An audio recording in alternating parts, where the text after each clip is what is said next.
I guess it makes sense normally to start these things off with a little introduction, and in my case, tonight is especially important.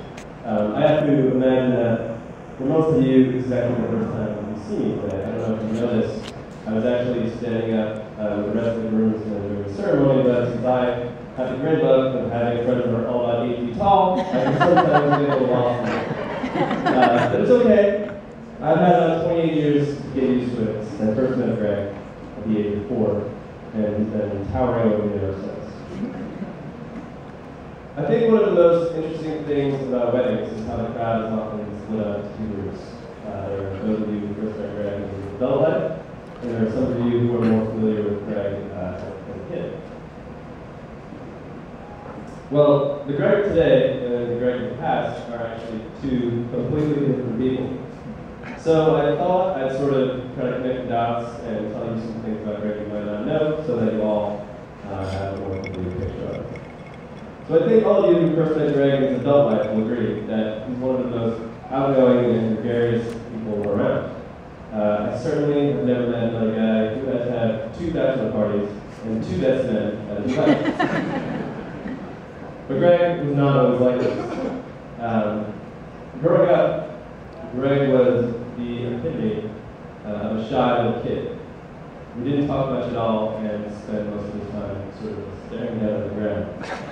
I don't know what made him finally come to shout, but sometime around high school, Greg all of a sudden grew into the ultimate extrovert.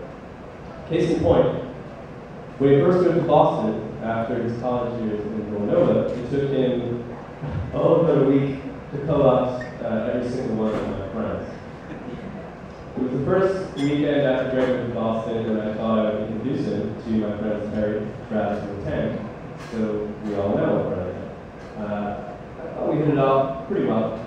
And so the next weekend, Friday night, I walk over to Harry's and Travis again.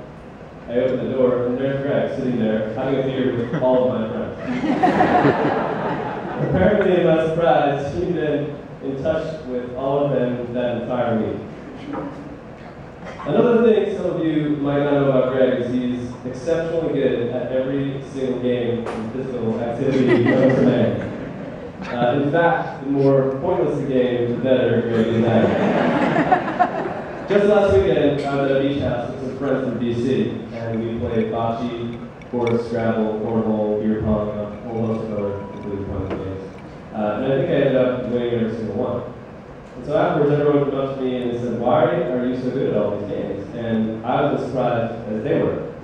And when I thought about it, I realized the reason I'm good at these games is because I had to work very, very hard over the past 3 decades to keep up with Greg, as he dominated everyone in soccer, basketball, volleyball, pool, darts, arm wrestling, full contact, frisbee, hacky sack, foosball, bocce, lazy bocce, which Greg calls lachi, rock bocce, also known as rachi, driveway bocce, rachi, and any of the dozens of other ridiculous games that he made up that typically involve smashing someone in the face with a ball while following a set of 15 nonsensical rules that only he knows.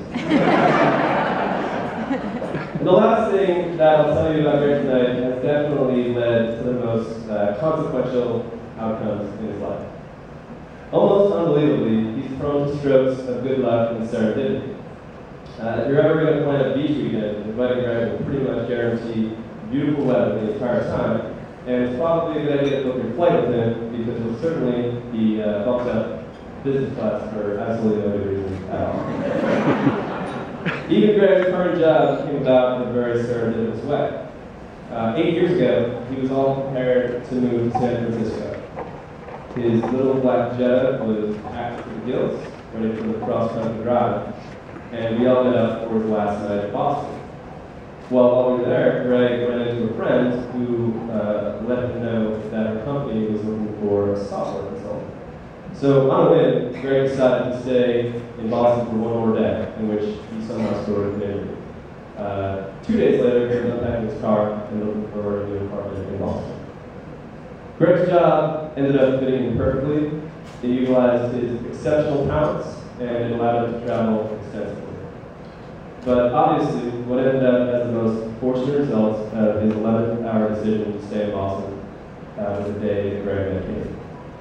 As someone who's known Greg his whole life, as a childhood kid and very gregarious adult, I can say with certainty that Greg and Katie are absolutely perfect for one another. So I have to imagine that living in San Francisco would have been a blast for Greg.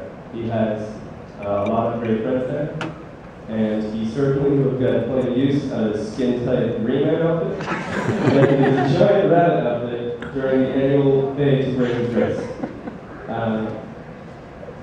But I, for one, am so glad he didn't, and not just because if he had moved, I would probably not be nearly as good at lazy driveway as to watch.